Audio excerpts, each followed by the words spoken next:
बुआ के लड़के का एक्सीडेंट हो गया है तो मम्मी पापा को तुरंत जाना पड़ा।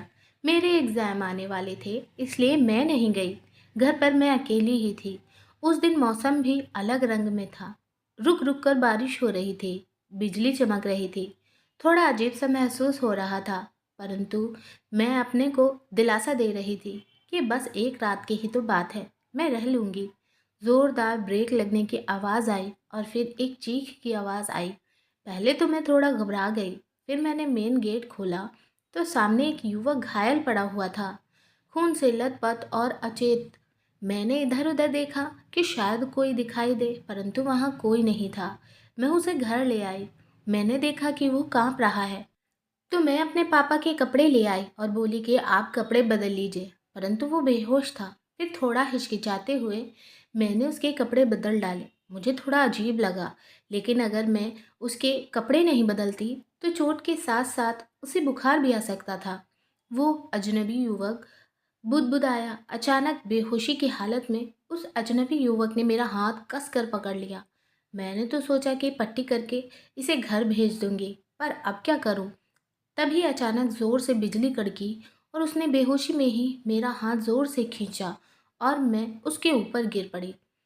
और फिर अंधेरा छा गया। उसने मुझे अपनी बाहों में भर लिया और फिर हम दोनों के बीच वो हुआ जिसकी मैंने कल्पना नहीं की थी। सुबह होने को थी। उसकी हालत बिगड़ती जा रही थी। मेरा नाम माधुरी है। घर में मम्मी पापा और मैं रहते थे। एक दिन अचानक फ़ोन आया कि बुआ के लड़के का एक्सीडेंट हो गया है, तो मम्मी पापा को तुरंत जाना पड़ा। मेरे एग्ज़ाम आने वाले थे, इसलिए मैं नहीं गई। घर पर मैं अकेली ही थी। उस दिन मौसम भी अलग रंग में था। रुक रुक कर बारिश हो रही थी। बिजली चमक रही थी। थोड़ा अजीब सा महसूस हो रहा था, परंतु मैं अपने आप को दिलासा दे रही थी कि बस एक रात की ही तो बात है, मैं रह लूँगी। रात के 11 बजे थे। अभी मुझे और पढ़ना था। सोचा चलो एक चाय पी ली जाए, फिर पढ़ाई करूँगी। मैं किचन की तरफ बढ़ी ही थी कि तभी ज़ोरदार ब्रेक लगने की आवाज़ आई और फिर एक चीख की आवाज़ आई। पहले तो मैं थोड़ा घबरा गई। फिर मैंने मेन गेट खोला तो सामने एक युवक घायल पड़ा हुआ था, खून से लथपथ और अचेत। मैंने इधर उधर देखा कि शायद कोई दिखाई दे, परंतु वहाँ कोई नहीं था जो उसकी मदद करता। अगर मैं अंदर आ गई तो वो युवक मर भी सकता है। कुछ देर सोचने के बाद मैंने उसे उठाने का निश्चय किया। तभी सामने के घर से विनय निकला। अरे विनय, देखो तो किसी ने इसे टक्कर मार दी है, बहुत खून बह रहा है, ज़रा मदद करो, इसे हॉस्पिटल ले चलते हैं। अरे माधुरी दीदी, एक्सीडेंट का केस है, मैं किसी लफड़े में नहीं पड़ना चाहता, आप भी अंदर जाओ, विनय ने कहा। अरे कम से कम इसे उठाओ तो, मैं फर्स्ट एड लगा देती हूँ। और ज़रा देखो कोई मोबाइल वगैरह पड़ा है क्या आसपास। विनय ने इधर उधर देखा तो कुछ दूर पर एक मोबाइल पड़ा था। उसने उठाकर मुझको दे दिया और फिर हम दोनों ने सहारा देकर उस युवक को ड्राइंग रूम में सोफे पर लेटा दिया। उसके बाद विनय चला गया। मैंने उसकी पट्टी कर दी। फिर मैंने देखा कि वो काँप रहा है, तो मैं अपने पापा के कपड़े ले आई और बोली कि आप कपड़े बदल लीजिए, परंतु वो बेहोश था। फिर थोड़ा हिचकिचाते हुए मैंने उसके कपड़े बदल डाले। मुझे थोड़ा अजीब लगा, लेकिन अगर मैं उसके कपड़े नहीं बदलती तो चोट के साथ साथ उसे बुखार भी आ सकता था। ओह राखी, थोड़ा कराहते हुए वो अजनबी युवक बुदबुदाया। अचानक बेहोशी की हालत में उस अजनबी युवक ने मेरा हाथ कसकर पकड़ लिया। एक पल को मैं घबरा गई। फिर मैं बोली, अरे हाथ तो छोड़िए। मगर वो तो बेहोश था। धीरे धीरे उसकी हालत ख़राब होती जा रही थी। अब मैं घबराने लगी थी, अगर इसे कुछ हो गया तो क्या होगा।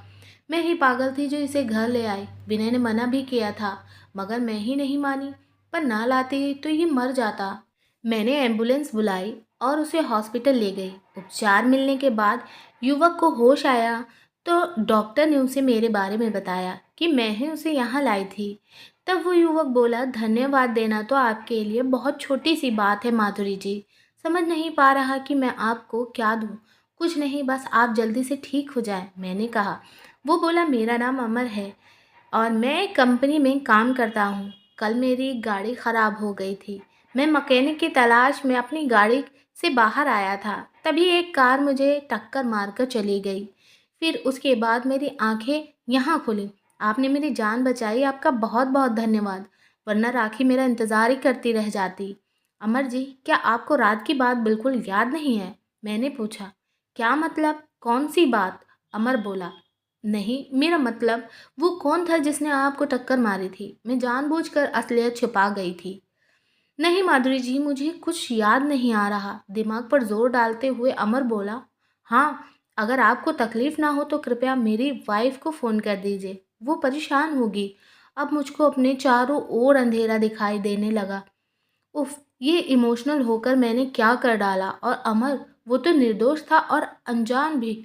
जो कुछ भी हुआ एक झटके में हुआ और बेहोशी में हुआ। अमर की हालत देखकर मैं उसे कुछ कह न पाई, पर अब जैसे तैसे मैंने अपने आप को संभाल कर अमर के घर फ़ोन किया और उसकी पत्नी के आने पर उसे सब कुछ समझाकर अपने घर लौट आए। जब मैं लौट कर आई तो देखा कि मम्मी पापा दरवाजे पर खड़े हैं। अरे माधुरी, कहाँ चली गई थी सुबह सुबह? और ये तेरा चेहरा ऐसा लग रहा है जैसे पूरी रात सोई ना हो। पापा चिंतित स्वर में बोले। ठीक कह रहे हैं अंकल जी, आजकल मैडम ने समाज सेवा का ठेका ले रखा है, विनय ने कहा। चलो, मैंने तो ले लिया, पर तुम तो लड़के होकर भी नजरें छिपा गए। किसी को मरने से बचाना गलत है क्या पापा? उसके बाद विनय और मैंने मिलकर पूरी बात बताई और ढूंढा तो वहीं पास में अमर की गाड़ी भी खड़ी मिल गई। बाद में मैंने अमर के घर वालों को फ़ोन करके बता दिया तो उसके घर वाले आकर ले गए। बेटा, यह तो ठीक किया, परंतु आगे से हमारी गैर मौजूदगी में फिर ऐसा कभी मत करना। ये तो ठीक है कि वो एक अच्छा इंसान है, परंतु अगर कोई अपराधी होता तो क्या होता? पापा बोले। अरे अब छोड़िए भी ना, अंत भला तो सब भला। वैसे भी वो पूरी रात की जगी हुई है। मम्मी बोली, चल बेटा चाय पीकर थोड़ा आराम कर ले। मैं अंदर चली गई, साथ में एक तूफान भी मेरे अंदर था। मैं उस रात अकेली थी मगर पूरी रात थी। और अब जब सब साथ हैं और मैं घर में घुस रही हूँ तो मुझे यह क्यों लग रहा था कि मैं अधूरी हूँ और ये कमी कभी भी पूरी होने वाली नहीं थी, क्योंकि जिसने मुझे अधूरा किया था वो तो एक अनजान इंसान था और इस बात से भी अनजान था कि उससे क्या हो गया। धीरे धीरे एक महीना बीत गया। एक दिन मुझे लड़के वाले देखने आए। मम्मी पापा उन लोगों से बात कर रहे थे, चाय नाश्ता चल रहा था। लड़का डॉक्टर था, परिवार भी सुलझा हुआ था। रोहन बेटा, तुमने तो कुछ खाया ही नहीं, कुछ तो लो, मेरे पापा बोले। बहुत खा लिया अंकल, रोहन ने जवाब दिया। भाई साहब, अब तो माधुरी को बुला लीजिए, रोहन कब से इंतज़ार कर रहा है। थोड़ा मुस्कुरा कर रोहन की मम्मी बोली। नहीं मम्मी, ऐसी कोई बात नहीं है, रोहन बड़ा झेप सा बोला। अरे माधुरी की माँ, अब तो सचमुच बहुत देर हो गई है, अब तो माधुरी को ले आओ, मम्मी अंदर आकर बोली। माधुरी, अब कितनी देर और लगने वाली है? सब इंतज़ार कर रहे हैं, बस हो गया। मम्मी चलिए फिर मैं और मेरी मम्मी ड्राइंग रूम की तरफ बढ़ने लगे। अचानक मुझको लगा कि सब कुछ गोल गोल घूम रहा है और मैं बेहोश होकर गिर पड़ी। हर तरफ सन्नाटा छा गया था। क्या हुआ? मेरे पापा और सब लोग मेरी तरफ बढ़े तो रोहन बोला कि ठहरिए अंकल, मैं देखता हूँ। मगर उसने जैसे ही मेरी नब्ज़ देखी तो उसके चेहरे के भाव बदल गए। हर कोई इंसान जानना चाहता था कि क्या हुआ। रोहन ने मुझे उठाकर पलंग पर लिटाया और फिर मेरे चेहरे पर पानी की छींटे मारे तो मुझे थोड़ा होश आया। मैंने उठने की कोशिश की तो वो बोला, लेटी रहो। मुझे क्या हो गया अचानक पता नहीं। कुछ खास नहीं, बस थोड़ी देर आराम करो, कहकर रोहन ने एक इंजेक्शन लगा दिया। अब सबको बेचैनी होने लगी थी, खास तौर पर मेरे पापा को। वो बोले, रोहन बेटा बताओ ना क्या हुआ माधुरी को? कुछ खास नहीं अंकल, थोड़ी कमज़ोरी है और नए रिश्ते को लेकर टेंशन तो हो ही जाती है। अब सब कुछ ठीक है। क्या मैं माधुरी से अकेले में बात कर सकता हूँ? क्यों नहीं? मैं कुछ असमंजस में थी, सोच रही थी कि क्या हुआ। तभी कमरे में रोहन ने प्रवेश किया। उसे देखकर मैं कुछ संकुचा कर बोली, पता नहीं क्या हुआ रोहन जी, बस मैं कमरे में आई और सब कुछ घूमने लगा और मैं बेहोश हो गई। क्या तुम्हें सचमुच कुछ नहीं मालूम माधुरी? रोहन मुझे गहरी नज़रों से देखते हुए बोला। आप तो डॉक्टर हैं, आपको तो पता होगा कि मुझे क्या हुआ है। क्या तुम मुझ पर भरोसा कर सकती हो? रोहन ने कहा। रोहन जी, ना तो मैं आपको अच्छी तरह से जानती हूँ और ना ही आप मुझे, फिर भी मैं आपके ऊपर भरोसा कर सकती हूँ। तो सुनो, तुम प्रेग्नेंट हो, रोहन ने कहा। मेरे सिर पर जैसे आसमान गिर गया हो। मैं समझ नहीं पा रही थी कि उस दिन की एक छोटी सी घटना इतने बड़े रूप में मेरे सामने आएगी। मैं आंसू भरी आंखों से रोहन को देखते रह गई और मैं सारा घटनाक्रम, अमर का एक्सीडेंट, वो बरसात की रात, अमर का समागम, सब मेरी आंखों के सामने तैर गया। कहाँ कैसे क्या हुआ तुम मुझे बता सकती हो?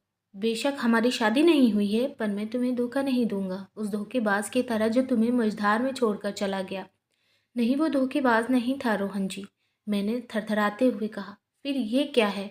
ज़रा बताओ कि मुझे, रोहन ने कुछ गुस्से में कहा। मैंने रोहन को पूरी बात बताई, फिर बोली, मैं तो इसे एक हादसा समझकर भूल गई थी, पर ये इस रूप में मेरे सामने आएगा सोचा भी नहीं था। अब क्या होगा रोहन जी? कुछ नहीं होगा। जो कहता हूँ ध्यान से सुनो, सामान्य होकर बाहर आओ। रोहन बाहर आया तो सब इंतज़ार कर रहे थे, खास तौर पर मेरे पापा। हाँ रोहन जी, कहिए क्या फैसला है आपका? मुझे लड़की पसंद है पापा जी, रोहन मुस्कुराते हुए बोला। भाई मियाँ बीवी राजी तो क्या करेगा काजी, रोहन के पापा हंसते हुए बोले। पापा जी, एक बात कहनी थी, रोहन ने सोचते हुए कहा। क्या? मेरे पापा कुछ घबराते हुए बोले। पापा जी, आप डर क्यों रहे हैं? बस इतना कहना है कि जितनी भी रस्में हैं शादी सहित सब 1 महीने में ही हो जानी चाहिए। पर 1 महीने में हम पूरी तैयारी कैसे करेंगे बेटा? कुछ और समय तो दो। बात यह है पापा जी कि मुझे आगे की पढ़ाई के लिए विदेश जाना है, तो मैं सोच रहा हूँ कि इस बीच में शादी भी निपटा ली जाए, ताकि माधुरी भी मेरे साथ चले। ठीक कह रहा है रोहन, वैसे ही करते हैं। क्यों? रोहन की माँ, रोहन के पापा बोले। जैसा आप लोग ठीक समझें, अनमने भाव से रोहन की मम्मी बोली। इस तरह चट मंगनी और पट ब्याह करके मैं और रोहन हनीमून पर जा रहे थे।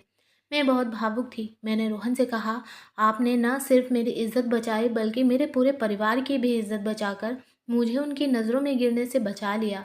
मैं आपका ये कर्ज कभी नहीं उतार पाऊंगी। माधुरी, अब अपने मन पर कोई बोझ मत रखो। जो हुआ उसमें ना तो तुम्हारा कोई दोष था और ना ही उस अनजाने का, और ना ही छोटी सी जान का, जो इस दुनिया में अभी आई भी नहीं है। अब ये जो भी आएगा या आएगी वो मेरा ही अंश होगा, बस ये मानना। रोहन की बात सुनकर मैं उसके गले लग गई। तो दोस्तों, अगर आपको ये कहानी पसंद आई है तो वीडियो को कमेंट करके ज़रूर बताइएगा, और वीडियो को लाइक, चैनल को सब्सक्राइब ज़रूर करें। वीडियो को पूरा देखने के लिए धन्यवाद। जाते जाते इस वीडियो में बस इतना ही कहना चाहूँगी कि जैसी गलती माधुरी ने करी है, आप अपने जीवन में कभी मत करना, क्योंकि हर कोई रोहन जैसा नहीं होता।